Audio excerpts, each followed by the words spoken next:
ya Bu, gratis visa, tiket, insyaallah haji dan umrah nanti di sana. Nah, itulah keberkahannya ya. Jadi dimulai dari kita. Kalau kita tidak bisa, mungkin anak-anak kita. Nah, nanti sedikit juga ada pembagian buku yang ditulis oleh tim Madis. Nah, kemudian ada Al-Quran, ada Iqra, yang insya Allah kami memohon untuk semaksimal mungkin untuk dipelajari.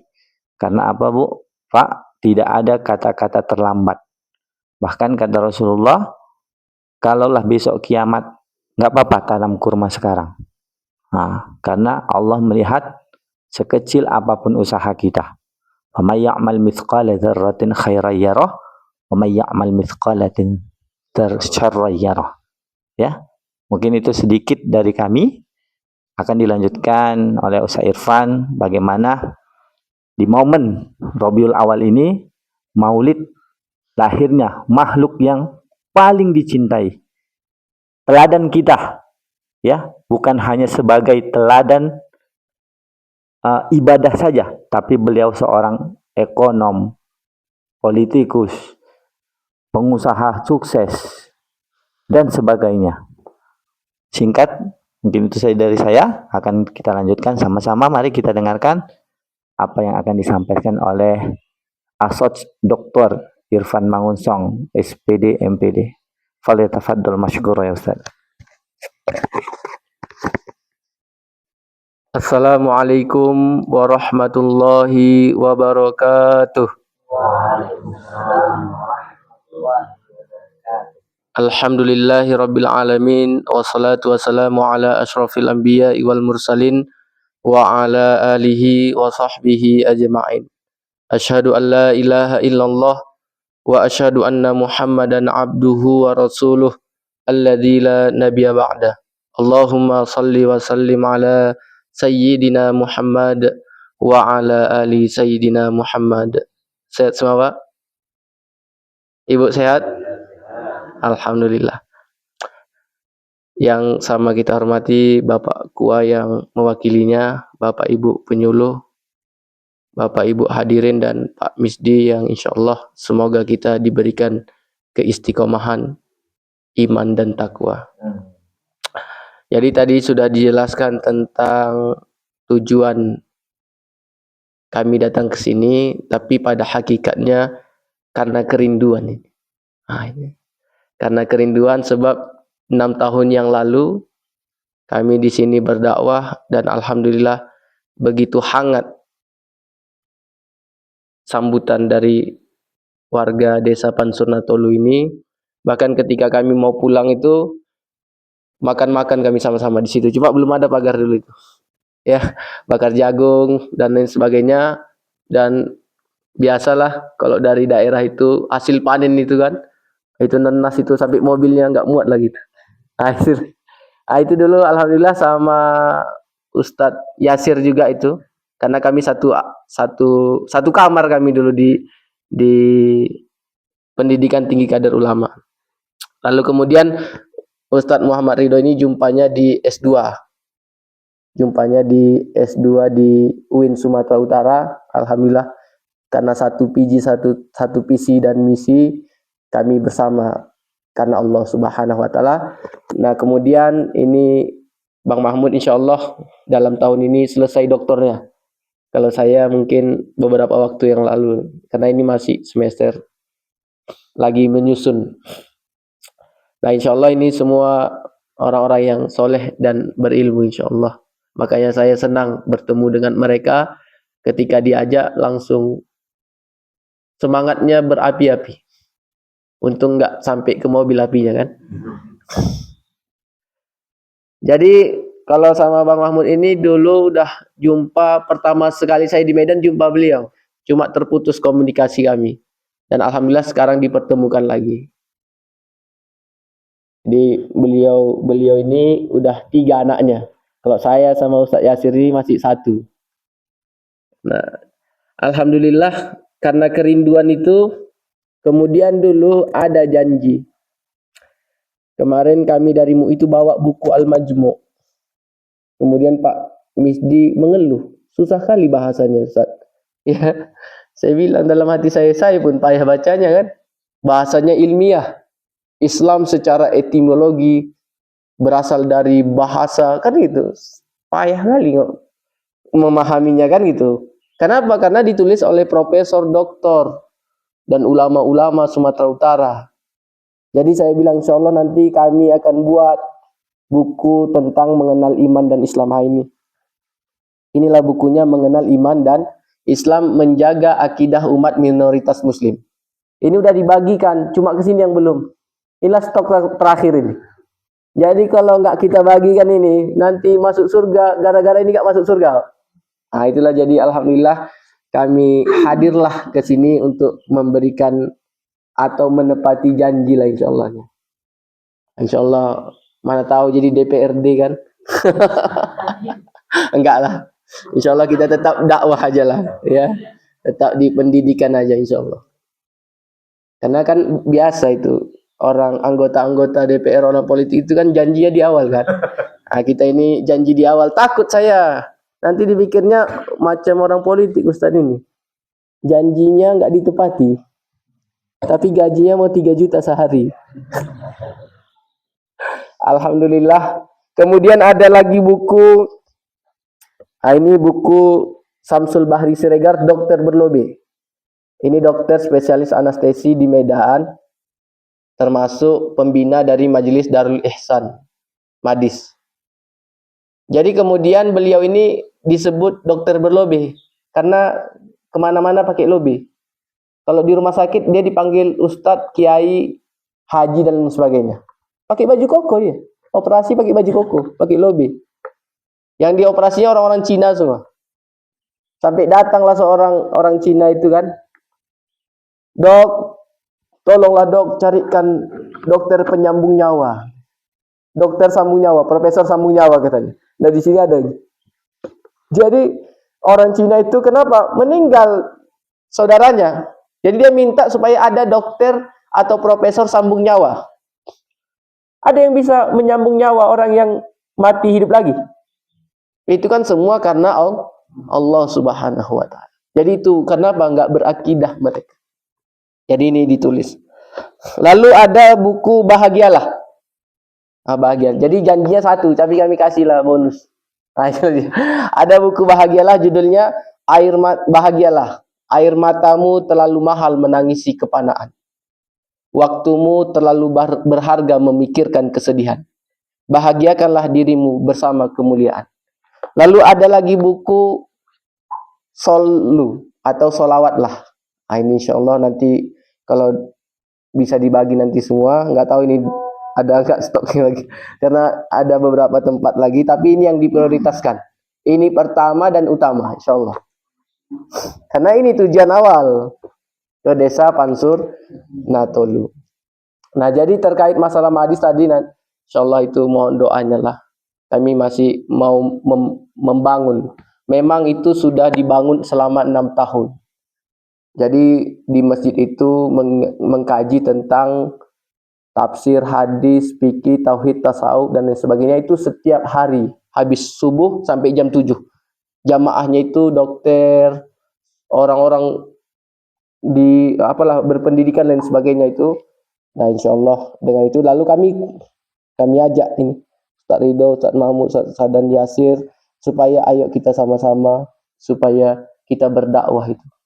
Karena beliau ini adalah orang yang menekuni tentang Al-Quran.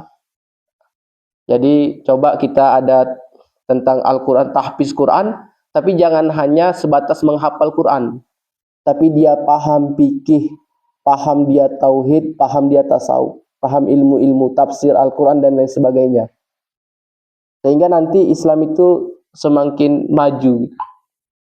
Kenapa kami melakukan ini? Salah satunya tadi kerinduan tadi itu. Ingin supaya jangan sampai dikatakan tidak menepati janji. Walaupun saya yakin, dah lupa Bapak itu janji saya. Karena saking lamanya itu kan. Itu dia.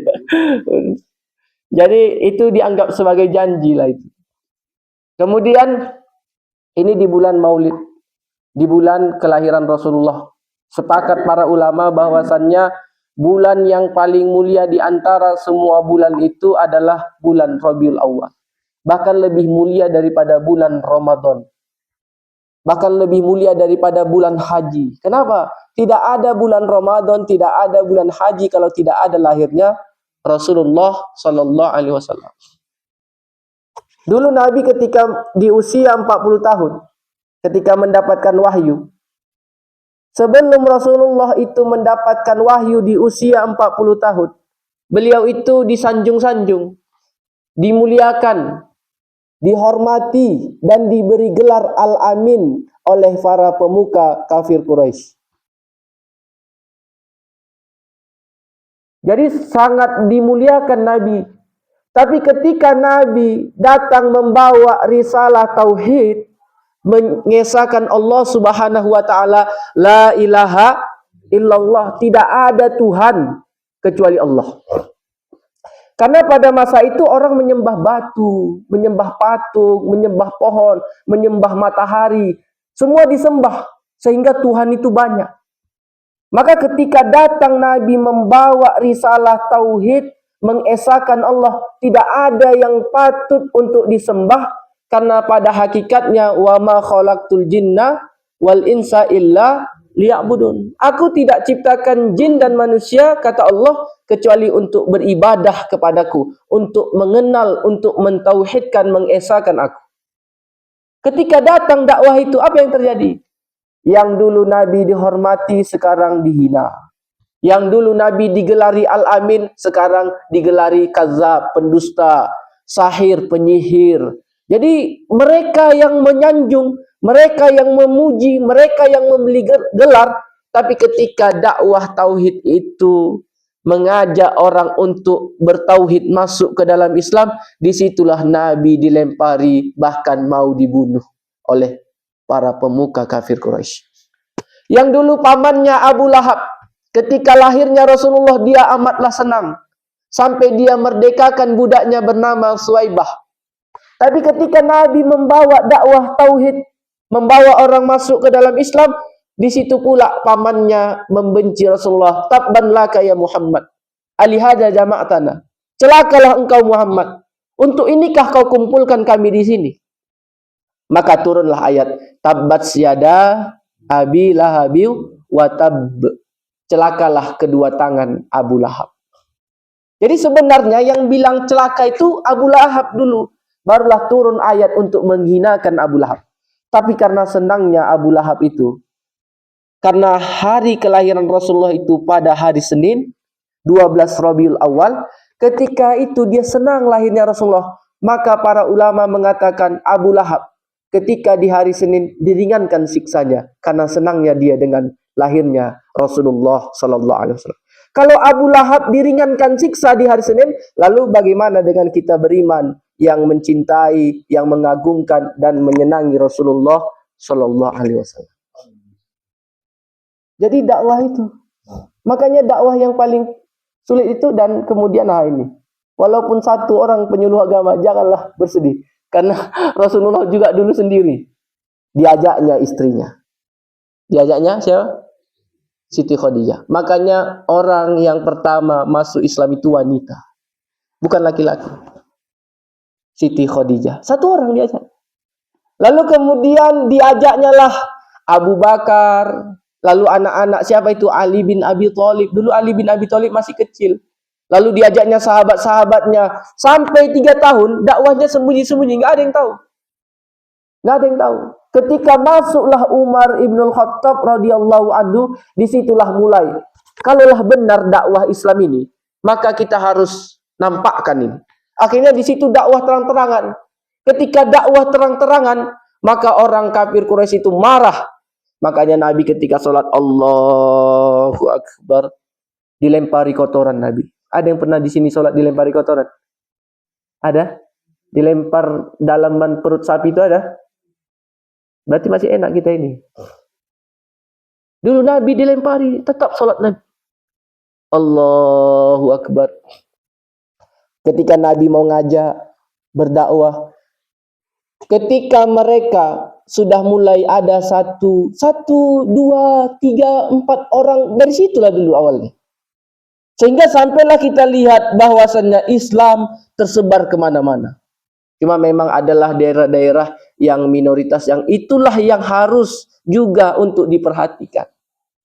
Dan kita juga sebagai orang minoritas harus berupaya, apalagi sekarang udah ada HP. Udah bisa kita lihat video-video ceramah dan lain sebagainya, kita bisa belajar. Dulu ketika Nabi mau mengajari para sahabat tentang wahyu yang turun, Al-Quran dan lain sebagainya, para sahabat dan Rasulullah itu pergi, dia naik ke atas bukit. Naik ke atas bukit. Itulah dinamakan Darul Arqam, rumahnya si Arqam. Kenapa di rumah Arqam? Karena rumah Arqam itu di atas bukit sana, di gunung sana, ibaratkan itu. Karena kalau belajarnya di Mekah, pasti kena bubarkan. Pasti kena lempari, pasti kena caci, pasti kena sakiti. Makanya pergi ke atas. Kalau udah pergi ke atas, sembunyi-sembunyi, maka nggak tahu mereka. Kita kan nggak sampai kayak gitu kali kan. Bisa kita, ayo biar ikut Nabi itu, ayo ke gunung sana kita belajar ini. Jadi ceramahnya tadi jangan sini maunya. Di sana, di gunung sana kan. Tapi nggak sampai kayak gitu. Kita di tempat yang seperti ini. Perjuangan itu. Sampai datanglah Bilal itu. Bilal dulu waktu di Makkah itu disuruh supaya jangan lagi kau memeluk Islam. Jangan lagi meluk Islam. Akhirnya dia disiksa habis-habisan. Lalu kemudian ditelentangkan di padang pasir. Kata Khuduri Bek dalam kitab Nurul Yakin disebutkan, kalaulah sekiranya daging itu diletakkan di pasir itu, niscaya daging itu akan masak. Saking panasnya itu. Setelah itu ditimpakan batu yang besar. Tapi apa katanya? Ahad, ahad, ahad. Jangan pula karena gak dikasih beras 5 kilo langsung murtad kan. Ini dia, kita kadang. Ini makanya perlu kita kuatkan keimanan, keyakinan kita. Bagaimana Rasulullah itu membawa Islam, sehingga Islam ada di dalam hati kita. Lalu kemudian kenapa Rasulullah itu amat mulia? Allah Subhanahu wa taala itu amat memuliakan Rasulullah sallallahu alaihi wasallam. Ketika ada seorang sahabat Ali bin Abi Thalib didatangi oleh seorang tabi'in, ya. Ali bin Abi Thalib ini adalah sahabat menantu Rasul dan khalifah yang keempat. Datang tabi'in bertanya kepada Ali, "Wahai Ali, ceritakan kepadaku tentang akhlak Rasulullah.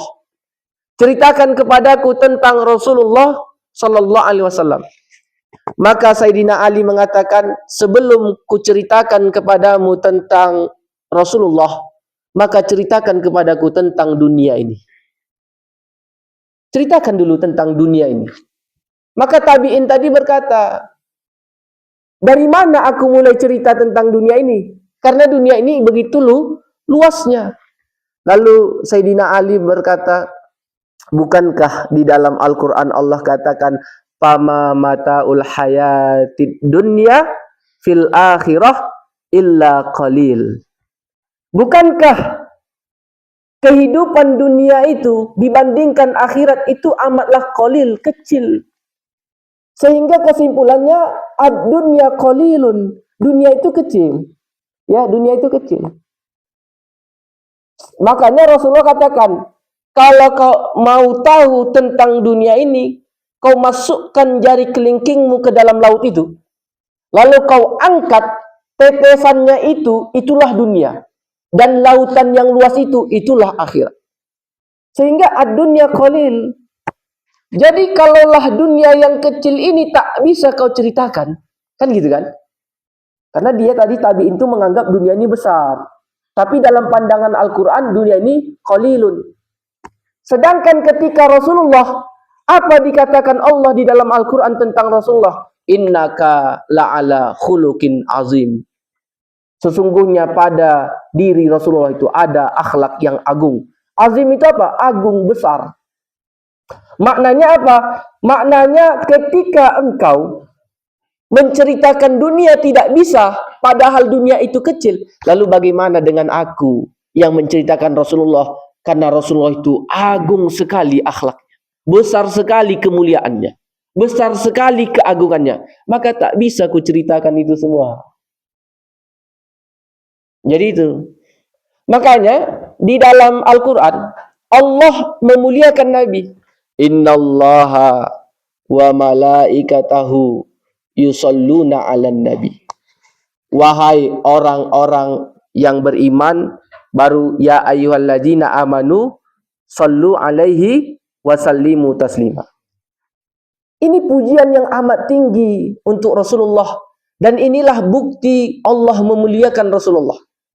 Innallaha, sesungguhnya Allah, wa malaikatahu, dan malaikat-malaikat Allah, yusalluna 'alan nabi, bersalawat kepada Nabi SAW. Baru ketika Allah sudah bersalawat, ketika malaikat sudah bersalawat, disitulah baru Allah perintahkan, ya ayyuhalladzina amanu sallu alaihi wasallimu taslima. Barulah wahai orang beriman, bersalawatlah engkau kepada Rasulullah. Tidak ada satu perintah pun di dalam Al-Quran yang Allah memerintahkan tapi Allah lebih dulu melakukan. Kalau Allah perintahkan puasa, ya ayyuhalladzina amanu kutiba alaikumusiyam, langsung aja, wahai orang-orang beriman, berpuasalah kamu, aqimus shalah, dirikan kamu salat. Semua langsung untuk orang beriman. Tapi ketika salawat ini, Allah lebih dulu mencontohkan, baru kemudian memerintahkan kepada kita. Apa makna salawat Allah kepada Rasulullah? Apa makna salawat malaikat kepada Rasulullah? Apa makna salawat orang beriman kepada Rasulullah? Maka Al-Imam Al-Qurtubi dalam kitab tafsir Al-Jami' li Ahkamil Quran, dalam tafsir Al-Quran, beliau mengatakan, salawatullah ila Rasulillah sallallahu alaihi wasallam ar-rahmatu war-ridha. Salawat Allah kepada Rasulullah itu maknanya Allah memberikan rahmat dan ridho kepada Rasulullah. Allah memberikan rahmat dan ridhonya. Jadi makanya lah di situ Rasulullah itu berdasarkan innallaha wa malaikatahu yusalluna 'alan nabi, disitulah Rasulullah dijamin masuk surga. Kenapa? Karena kita masuk surga itu karena rahmat Allah. Jadi Bapak Ibu ini nggak usah terlalu bersedih kali. Yang penting kita lakukan sholat 5 waktu itu. Bagi perempuan tutup aurat itu. Berpuasa Ramadan. Lakukan yang diwajibkan itu. Taat kita kepada Allah. Insya Allah Allah masukkan kita ke dalam surga. Kenapa? Karena Allah itu memberi rahmat untuk orang-orang yang beriman. Apakah jenazah ini baik? Apa kita bilang? Baik. Padahal mabuk ya dia tadi. Nah, itu kan. Tapi kita bilang baik. Kenapa? Selama dia masih Islam, itu baik itu. Apa dalam Al-Quran? Wala tamutunna illa wa antum muslim. Jangan kau mati kecuali dalam keadaan. Makanya orang yang mati dalam keadaan Islam itu udah baik.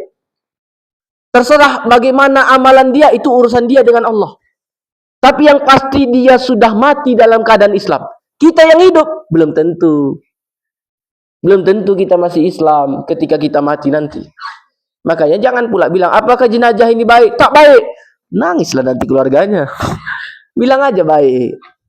Ya. Nah, itu kenapa? Al-Quran yang bilang, jangan kau mati kecuali dalam keadaan Islam. Kalau mati dalam keadaan Islam berarti apa? Baik. Itu dulu. Yang pertama Islam itu dulu. Karena kalau orang Islam dia masuk surganya itu ada. Potensi untuk masuk surga ada. Walaupun nanti entah digimbal dulu di neraka, nggak tahu lah itu kan. Yang pasti masuk surga dia. Cuma supaya jangan digimbal kita dulu, maka beramal, beribadahlah. Jadi itu. Makanya innallaha, sesungguhnya Allah memberi rahmat kepada Rasulullah. Apa makna salawat malaikat kepada Rasulullah? Maknanya adalah malaikat mendoakan dan memohon ampun kemuliaan untuk Rasulullah. Dan makna salawat kita untuk Rasulullah itu adalah kita berdoa dan mengagungkan Rasulullah sallallahu alaihi wasallam. Jadi sebenarnya kalau kita lihat, sebenarnya ayat innallaha yusalluna 'alan nabi udah cukup itu. Sesungguhnya Allah bersalawat kepada Nabi udah cukup itu. Nggak perlu ada malaikat, nggak perlu ada orang beriman. Kenapa? Karena cukup Allah yang memberi rahmat. Nggak ada lagi yang kita butuhkan selain itu. Nggak ada yang kita butuhkan selain itu. Tapi Allah tetap ingin memuliakan Nabi dengan malaikat bersolawat. Untuk apa? Untuk menunjukkan, untuk membuktikan tidak ada makhluk yang lebih mulia selain Rasulullah Sallallahu Alaihi Wasallam. Makanya dalam kitab Tauhid, para ulama mengatakan, wa'lam, ketahuilah, annahu yajibul iman, sesungguhnya kita wajib beriman, bi anna nabiyana wa sayyidana, sesungguhnya nabi kita Sayyidina Muhammadin, ya, Muhammadan sallallahu alaihi wasallam, afdalul makhlukati alal itlaq. Sepakat para ulama bahwasannya kita wajib beriman bahwasannya Nabi Muhammad adalah makhluk yang paling mulia di antara semua makhluk yang ada. Nabi Muhammad lebih mulia dari semua rasul yang ada. Nabi Muhammad lebih mulia daripada semua nabi yang ada. Nabi Muhammad lebih mulia daripada semua malaikat yang ada. Nabi Muhammad lebih mulia daripada kita semua yang ada. Itu ya. Makanya digunakan innallaha wa malaikatahu, supaya menunjukkan tingginya kedudukan Nabi.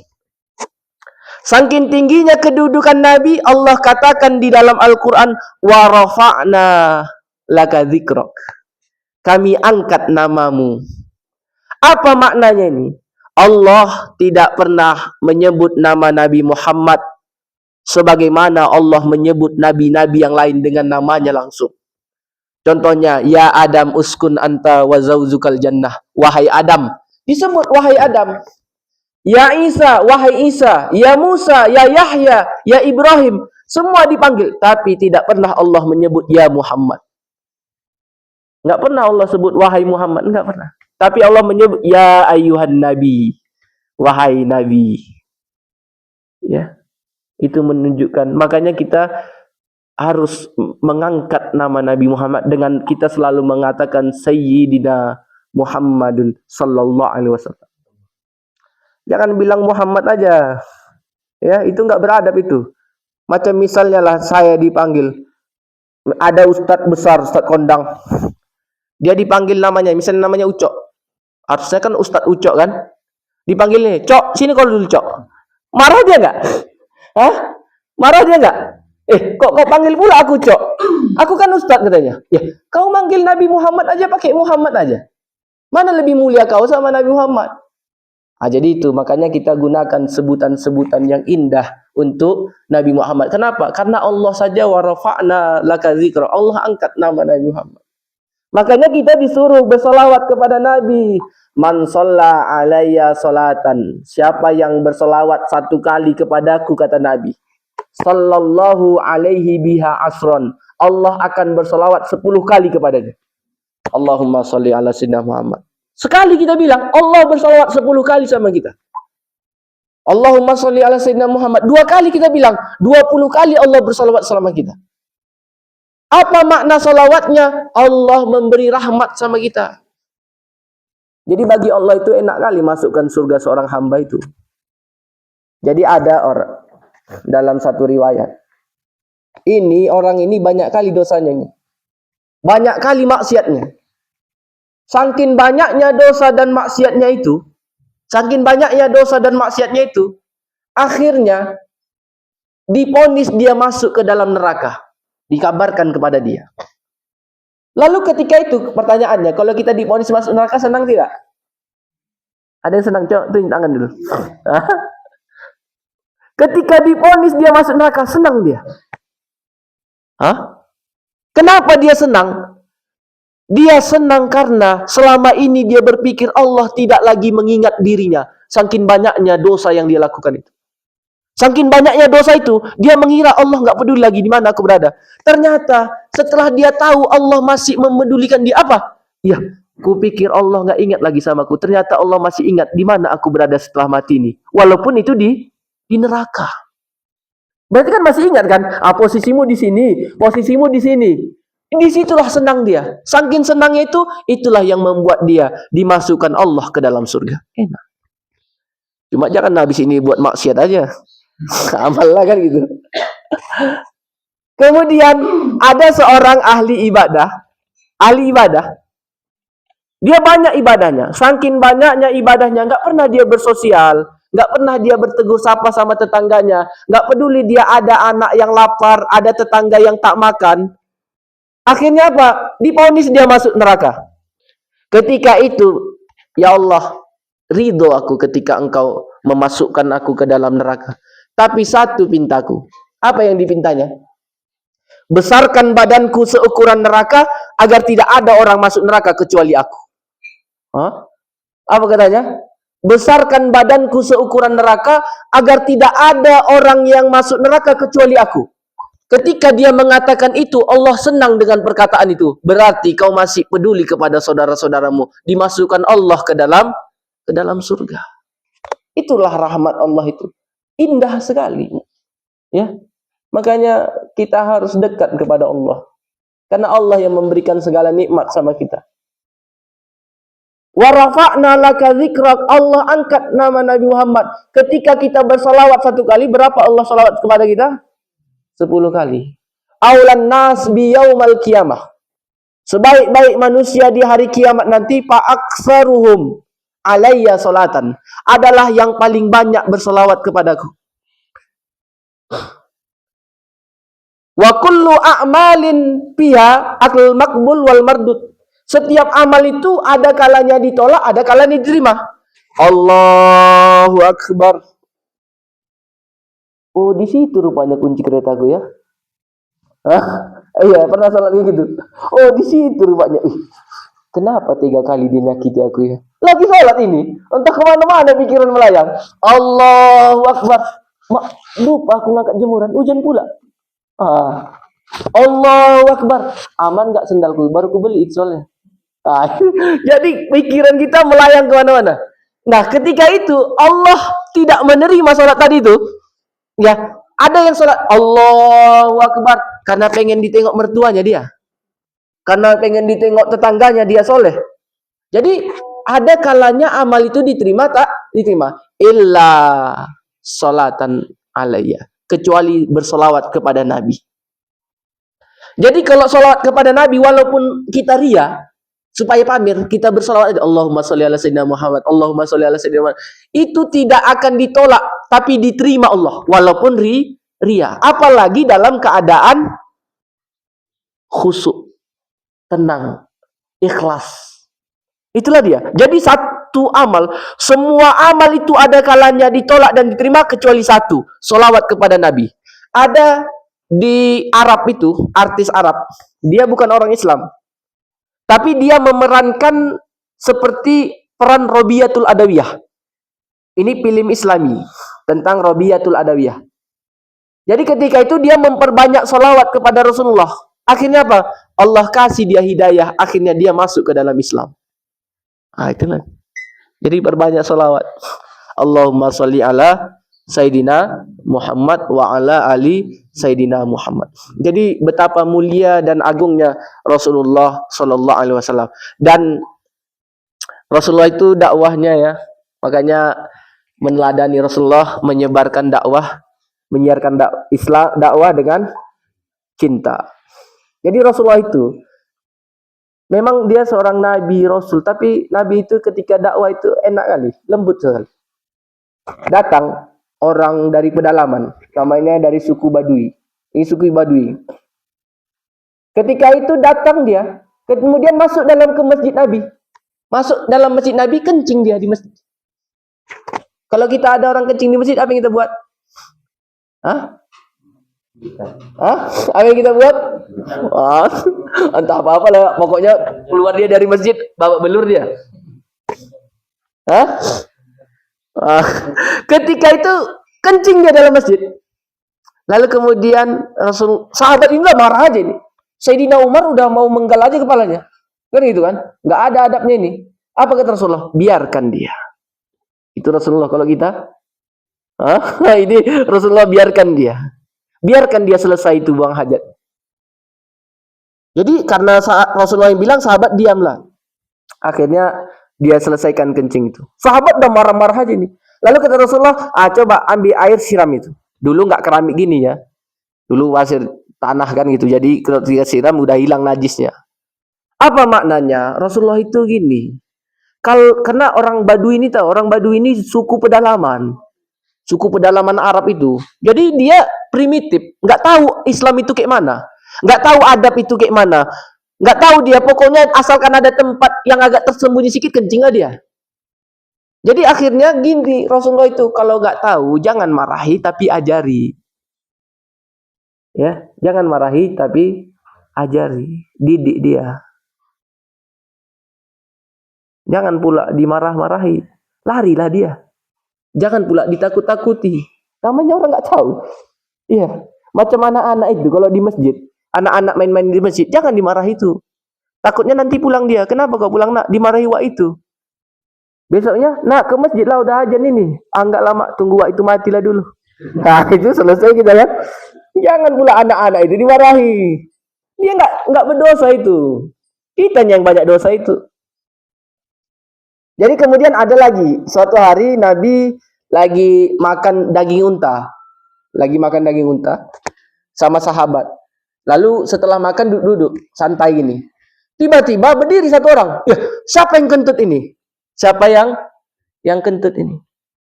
Diamlah, malulah kan kalau dikasih tahu, karena kentut itu ada berapa tipenya. Satu, kentutnya kuat tak bau. Kan itu. Ada yang tak kuat tapi wah. Nah, itulah dia. Nah, tipe inilah dia. Jadi akhirnya nggak ada yang tahu kentutnya siapa ini. Lalu ributlah ini sahabat ini. Ribut sahabat. Akhirnya berdiri satu orang. Oh, tenang aja. Nanti kita kan mau sholat. Siapa yang berdiri, dia yang kentut itu. Ya kan? Kenapa? Karena beruduk. Jadi beruduk.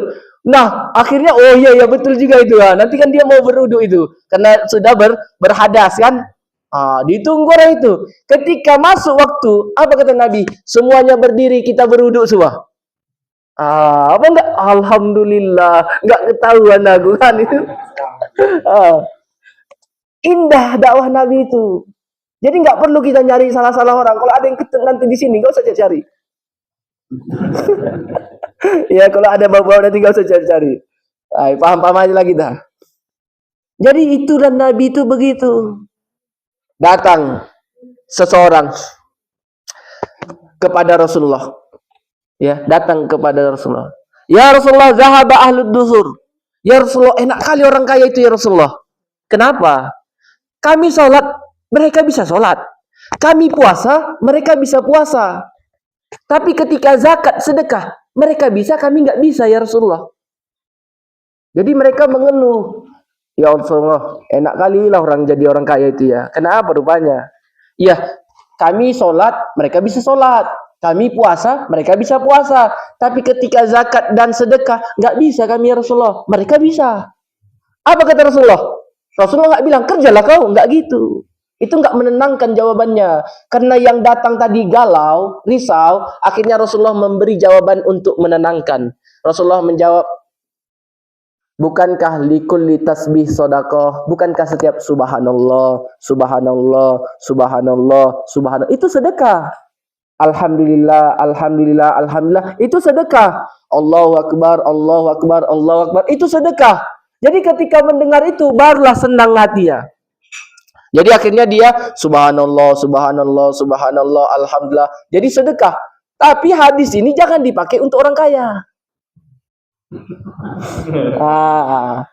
Kenapa Bapak nggak pernah lagi ku tengok sedekah? Semalam Ustaz itu cerita bahwasanya subhanallah, Allahu akbar, la ilaha illallah itu sedekah. Jadi aku subhanallah, alhamdulillah, Allahu akbar.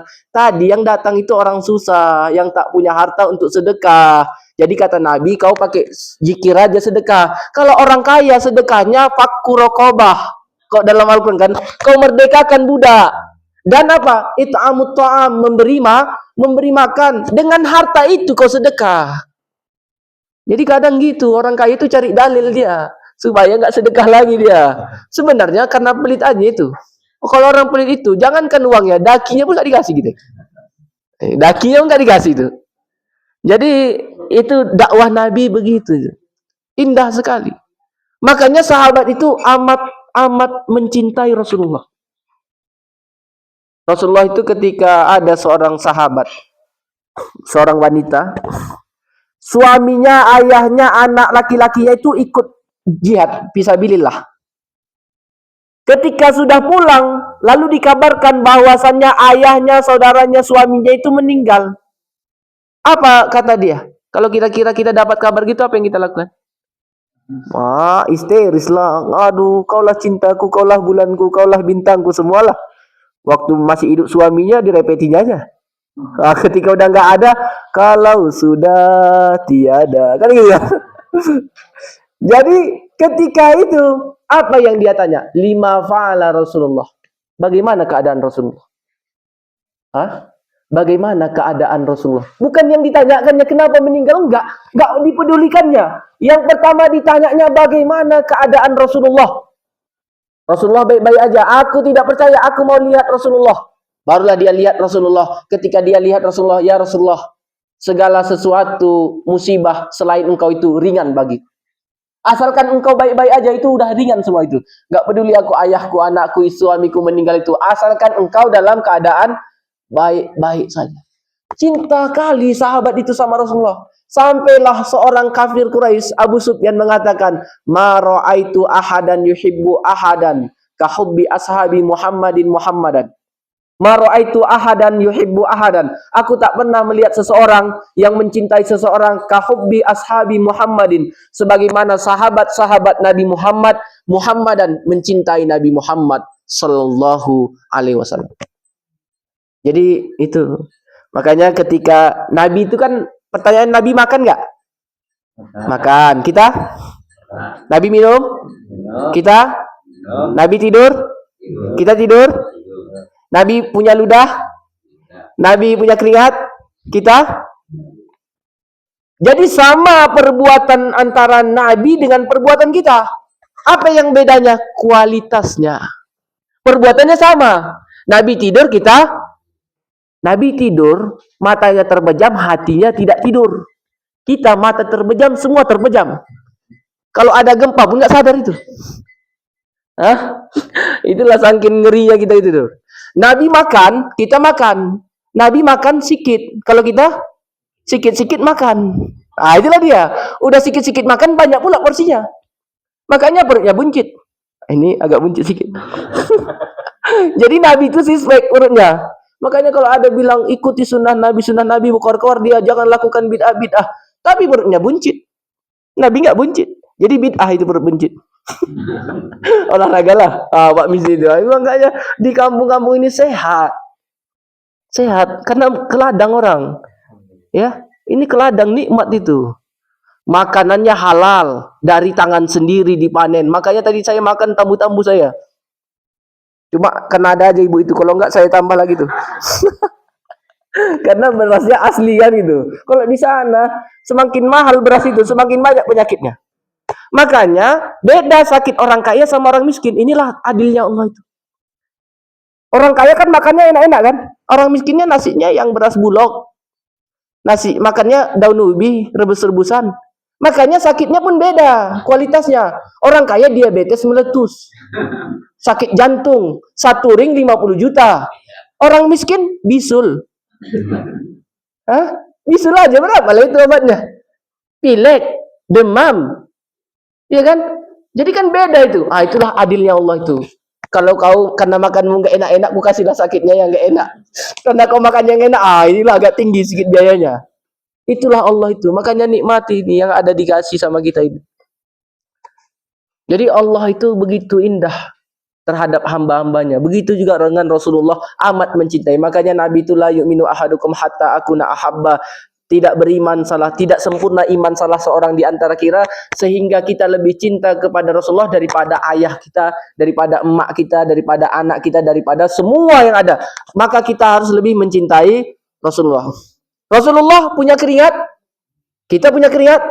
Jadi ketika Rasulullah tidur itu, sahabat itu ambilnya botol, ditampungnya keringat Nabi. Kenapa?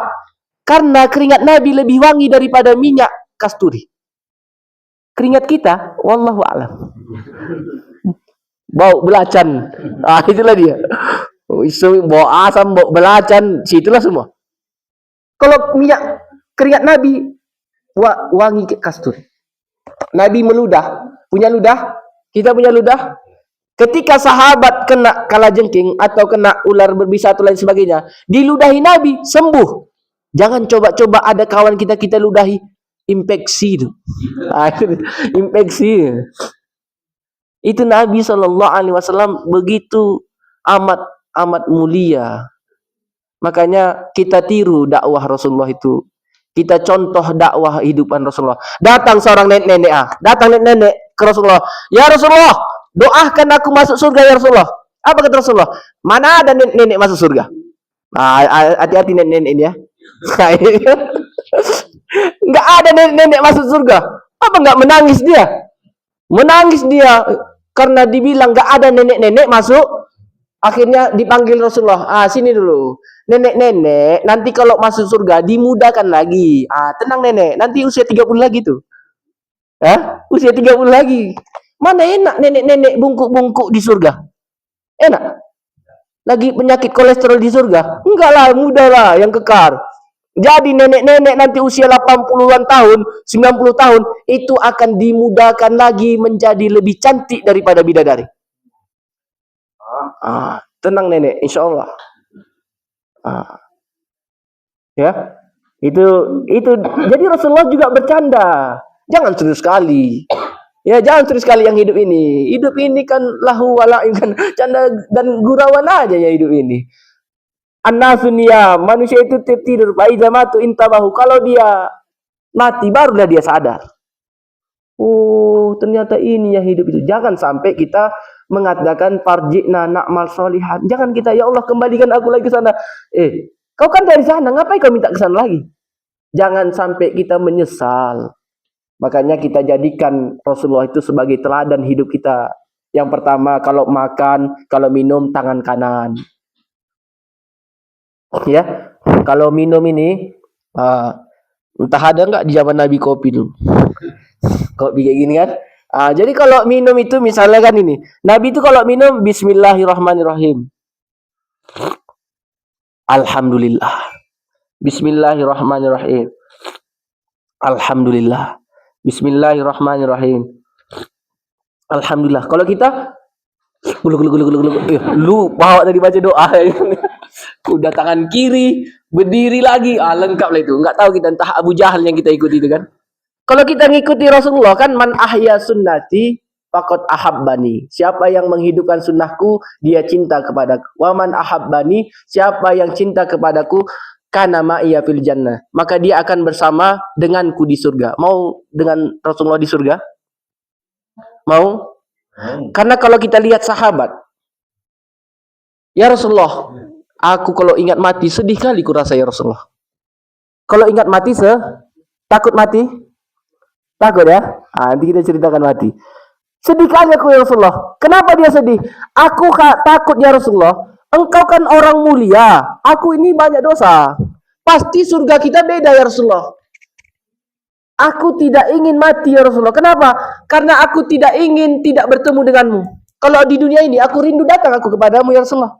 Nanti kalau sudah mati aku, nggak bisa lagi ku tengok. Kenapa? Engkau surganya di atas, aku di bawah. Makanya nanti turun ayat Al-Quran tentang bahwasanya nanti kemudian ada hadis man, ya, almar'u ma'aman ahabba. Seseorang itu bersama siapa yang dia cintai. Makanya hati-hati nih caleg-caleg itu kan. Kalau kita dikasih 50.000 hati-hati tuh. Nanti masuk neraka sama dia pula. Nah itulah ya. Ini hati-hati kita. Karena ada hadis kayak gitu. Makanya almar'u ma'aman ahabba. Seseorang itu bersama siapa yang dia cintai. Disitulah lega hatinya.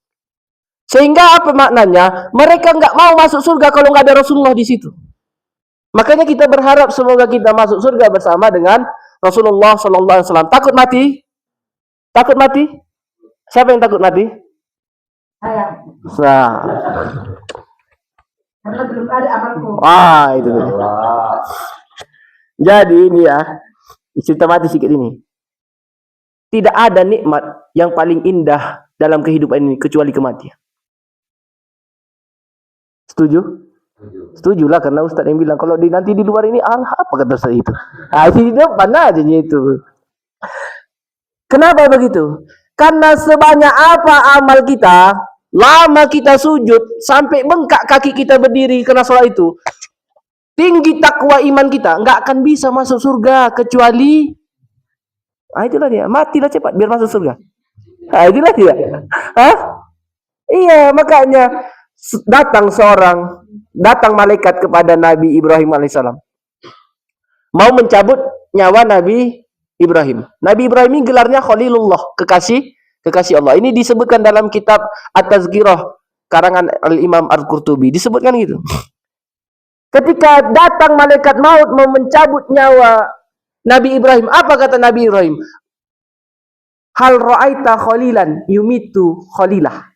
Pernahkah engkau melihat seorang kekasih mematikan kekasihnya? Jadi malaikat maut terdiam juga lah dia. Iya juga ya, nggak mungkin kekasih mematikan kekasihnya kan? Lalu Allah menjawab dan berkata kepada Nabi Ibrahim, hal ra'aita khalilan yukrahu liqa'a khalili. Wahai Ibrahim, pernahkah kau melihat seorang kekasih tak ingin bertemu dengan kekasihnya? Akhirnya apa? Nabi Ibrahim berkatakan, wahai malaikat maut, fakbit al-an, cabut nyawaku sekarang juga. Kenapa? Karena itulah pertemuan antara Nabi Ibrahim dengan Allah. Makanya al-maut babul liqa bainal abdi wa rabbih. Kematian itulah pintu pertemuan antara seorang hamba dengan Allah. Inna lillah wa inna ilaihi rajiun. Sesungguhnya kita milik Allah dan kepada Allah kita. Wala imuttum au kutiltum, sekiranya kau mati atau terbunuh, la ilallahi tuhsarun, dikembalikan, dikumpulkan. Ya. Kepada Allah lah kau dikumpulkan. Berarti kalau kita mati sama Allah kita dikumpulkan nanti. Allah dikumpulkan. Apa maknanya? Makanya kalau kita dalam keadaan Islam, pertama Islam dulu. Lalu kemudian sholatlah. Kalau kapan lagi tunggu banyak amal? Nggak bisa. Yang penting sholat 5 waktu kita lakukan. Puasa Ramadan kalau datang dia, kita kerjakan. Kalau ada uang kita zakat kita. Kalau ada uang kita sedekah kita. Kalau ada uang kita pergi haji kita. Kalau nggak ada, udahlah. Ya, kalau nggak ada jangan paksa-paksakan. Jangan pula berhutang bank untuk pergi haji. Ya. Jadi yang wajib-wajib itu kalau kita lakukan, insya Allah Allah akan memberikan kebahagiaan. Takut lagi mati? Cepat kali. Ibu takut lagi mati? Berarti ibu nggak mau jumpa sama Allah itu. Berarti ibu nggak mau jumpa sama Allah. Jadi kalau saya ini ya, iya itu. Makanya dunia ini melelahkan kali. Ya, lelah kali. Kita buat baik ada yang nggak suka. Iya kan? Kita buat baik ini, kita mengadakan acara ini, ada yang nggak suka itu. Tapi nggak usah dipikirkan kali. Jangankan kita, Tuhan aja. Allah aja ada yang nggak suka sama Tuhan. Ya kan? Lalu kita ini ingin disukai semua orang. Allah kan udah katakan lam yalid walam yulad. Tapi orang itu katakan Allah itu punya anak. Allah Bapa, Allah Anak, Rohul Kudus. Iya kan? Itulah dia. Itu kan fitnah itu. Tuhan aja dipitnah, apalagi awak. Jadi kalau ada dipitnah orang, bilang aja makasih bro. Di depan kita baik dia. Di belakang kita diceritainnya kita. Berarti kita itu orang berwibawa. Kenapa? Di depan nggak berani dia, di belakang kita aja berani dia. Ya kan? Jadi ini dia nikmat itu. Makanya dunia ini melelahkan sekali. Ada yang nggak punya masalah di sini? Berarti orang bermasalah tuh. Itu orang bermasalah. Orang bermasalah di sini. Kalau coba mana tahu ada yang nggak bermasalah di sini? Coba tunjuk tangan dulu. Aku nggak punya masalah ini. Berarti kan kita pengen punya masalah juga kan? Jangan sampai nggak punya masalah. Orang yang tidak punya masalah dalam hidupnya, disitulah letak masalahnya.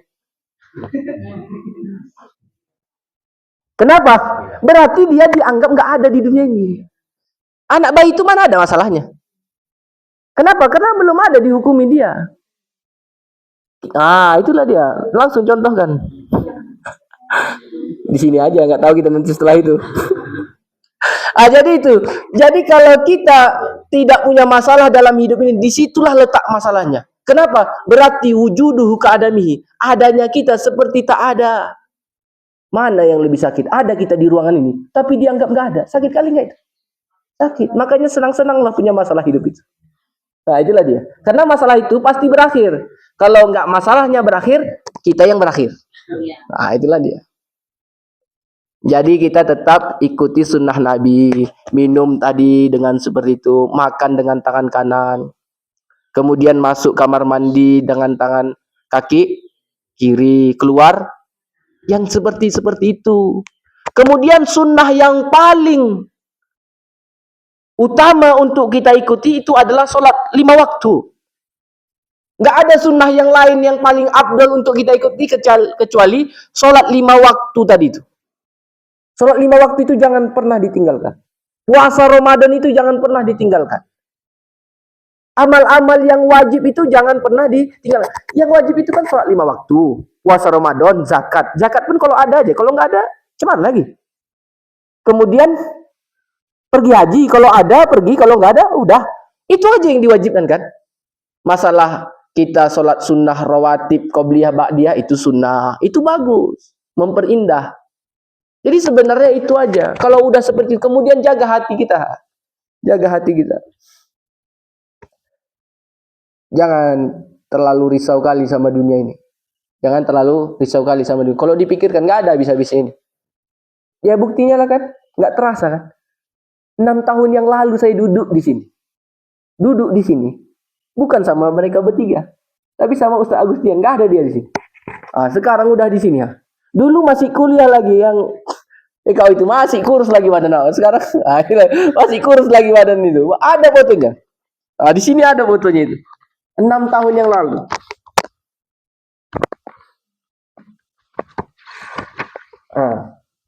Udah keramik dulu. Oh udah ya. Udah keramik. Yang itu kan? Pagar belum ada. Inilah dia. Di sinilah. Inilah dia. Coba, begitulah waktu itu amat berlalu begitu cepatnya. Ya. Amat berlalu begitu cepatnya. Dulu saya khutbah di sini, khutbah. Jamaahnya ibu-ibu, bapak-bapak, entah berapa orang aja. Kalau dalam fikihnya itu bisa ini, tapi kita tetap lakukan. Karena ada pendapatnya mengatakan walaupun 4 orang, 2 orang bisa. Kenapa? Kita perlu dakwahnya tadi tuh. Jadi ketika itu datang kami ke BKM lama. Sekarang udah wafat beliau ya. Khususan ala hajiniyah li ruhi akhina al-Fatihah. A'udzubillahi minasyaitonirrajim. Bismillahirrahmanirrahim. Alhamdulillahirabbil alamin arrahmanirrahim maliki yaumiddin. Iyyaka na'budu wa iyyaka nasta'in ihdinas siratal mustaqim. Siratal ladzina an'amta 'alaihim ghairil maghdubi 'alaihim waladdallin. Datanglah kami sama Pak Mis di sana. Apa katanya? Siapa yang khutbah itu? Mantap kali katanya. Dia bilang mantap, awak jantungan. Kenapa jantungan? Awak bahas tentang bahayanya kafir. Utamanya orang beriman kan gitu. Sedangkan di sini kelompoknya mayoritas non muslim. Jantungan awak nanti bawa parang orang itu kan gitu. Jadi saya bilang, di sini udah aman enggak apa gitu kali kan itu. Agak lega sih kita. Rupanya mic keluar bulanya. Allah. Enggak dikasih tahu kan. Udah berabi-abi. Untung enggak datang bawa parang orang itu. Jadi itu kan. Jadi sekarang di sinilah dia. Alhamdulillah, semoga pertemuan ini diberikan keberkahan oleh Allah, dan insyaallah itu dah janji majtama'a qaumun fi baiti min buyutillah. Tidaklah berkumpul suatu kaum di rumah-rumah Allah yang mereka mengkaji Al-Qur'an, mengkaji tentang hukum-hukum, mengkaji tentang tauhid, mengkaji tentang ilmu, illa nazarat alaihimus sakinah, kecuali akan diberikan ketenangan dalam hatinya. Makanya banyak orang kalau dengar khutbah, dengar ceramah itu banyak tidur itu. Iya kan? Kenapa? Tenang hatinya. Orang yang tenang hatinya itu bawanya ngantuk aja. Mana ada orang tidur di pasar malam ada? Yang lagi nonton keyboard tidur? Enggak ada. Kenapa enggak tenang hati? Kalau di khutbah assalamualaikum tidur itu. Udah tenang kali itu. Ya. Karena di rumah direpeti istri jadi ya. Jadi bapak-bapak kalau nggak bisa tidur datanglah pengajian itu, cari itu pengajian itu. Ibu-ibu juga, tapi jangan bawa bantal. Itu dia jangan bawa bantal pula. Kemudian wa nazarat alaihimus sakinah wa ghasyiyatuhumur rahmah, akan diberikan kasih sayang. Wa hafathumul malaikah, dan dikelilingi malaikat. Ini banyak malaikat ini. Cuma enggak nampak aja kita. Ya. Cuma enggak nampak, kalau nampak lari kita ini. Malaikat rahmat ada, malaikat apa? Malaikat maut pun ada sini. Malaikat maut itu ngintai kita setiap hari. Ditengoknya, udah cocok enggak kau ini gua ambil ya? Udah cocok enggak ya? Tapi kalau belum ajalnya, ijazah ajaluhum la yastakhiruna sa'ah wa la yastaqdimun. Enggak diambil itu, tenang aja lah. Jadi kemudian wa dzakarallahu fi man indah. Allah lagi sebut-sebut nama kita di sini. Tengok si Fulan bin Fulan bin Fulan itu. Itulah keutamaan menuntut ilmu itu. Insyaallah semoga ini ya, apalagi ada bapak ustaz-ustaz ini ya yang insyaallah selalu membimbing kita di sini. Ada bapak penyuluh ini, ibu-ibu ini yang insyaallah mereka inilah luar biasa ini. Kami cuma sekali ya nih. Ya kan? Cuma ini 6 tahun baru ini datang. Mereka ini yang setiap hari ke sini, setiap Jumat yang datang. Inilah yang harus dimuliakan itu. Ini yang harus dihormati. Inilah yang harus dijamu itu. Kenapa? Karena mereka lah yang mendidik kita di sini, mengajari kita di sini. Dan mereka lah yang harus selalu ada dalam doa kita di setiap sholat itu. Kalau mereka nggak ada, siapa lagi?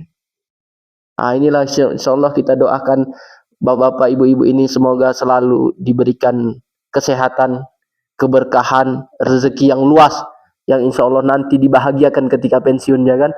Di masih insyaallah, dan diberikan pahala, dan termasuk kita semua barangkali itu. Demikian kurang lebih mohon maaf. Assalamualaikum warahmatullahi wabarakatuh. Mungkin sebelum kita berbagi itu dan foto-foto, kita doa dulu. Doa untuk Ustadz.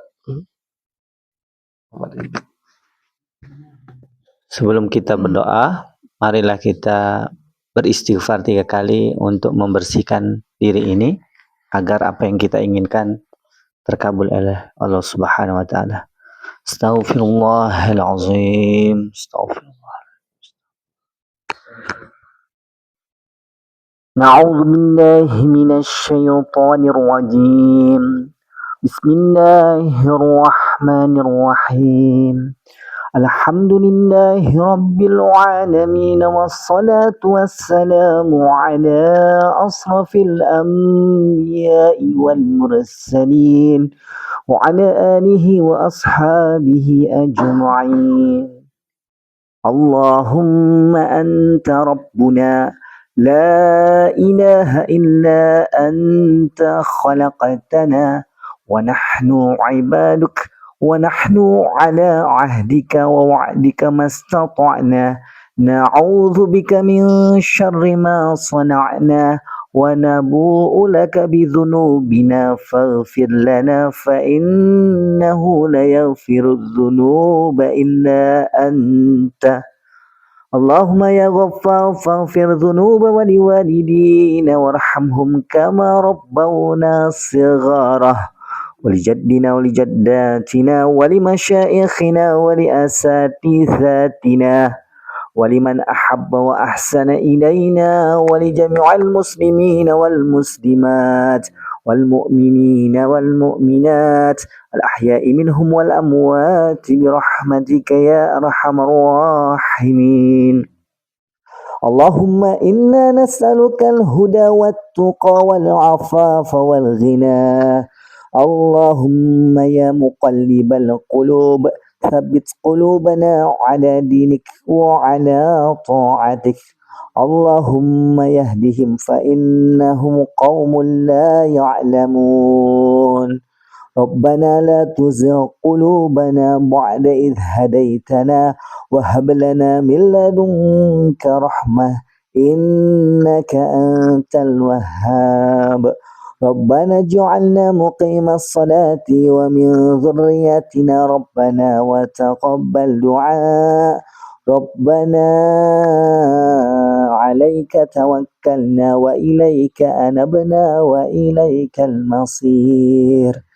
Ya Allah, ya Tuhan kami, pada hari ini kami berkumpul seraya menadahkan tangan dan mendudukkan kepala memohon keridhaan-Mu ya Allah.